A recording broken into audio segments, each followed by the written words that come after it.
শাহ সুলতান আতিকের লেখা ও কণ্ঠে আপনারা শুনছেন কবিতা সিরিজ। এবারে কবিতার নাম মানুষের শহর। মানুষের শহর জেগে ওঠে প্রতিদিন। কেউ আসে হাসি নিয়ে, কেউ ফেরে দুঃখ সিন্ধু বীজে। রাস্তার ধুলোয় মেশে গামের গন্ধ, তবু জীবন থেমে থাকে না।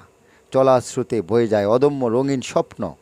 পুলের নিচে ভিখারির করুণ সুর, আকাশচুম্বী দালানের জানালা জ্বলে বিলাসের নূপুর। তবু এ শহর একাকার, কেউ ধনী কেউ গরিব, কিন্তু সবার বুকেই লুকিয়ে থাকে ভালোবাসার একটুখানি আলো।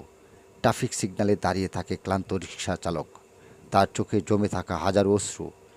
একটি শিশুর হাত ভিক্ষার থালায়, তবু তার মুখে ফুটে ওঠে অচেনা এক বিস্ময়ের হাসি। শহর মানেই শুধু কোলাহল নয়, এ শহর মানেই সংগ্রাম। এ শহর মানেই প্রতিদিনই বেঁচে থাকার লড়াই। তবু যখন সন্ধ্যা নামে, বাতির জলমলে আলোয় মানুষ ভুলে যায় দুঃখের দগ দগে ক্ষত। প্রেমিকার চোখে চেয়ে দেখে কবি, শ্রমিক খুঁজে পায় শান্তি একবেলা ভাতে। এভাবেই মানুষ বাঁচে, এভাবে মানুষ গড়ে তোলে শহর, স্বপ্নের মতো, অশ্রুর মতো, আশার মতো। ধন্যবাদ।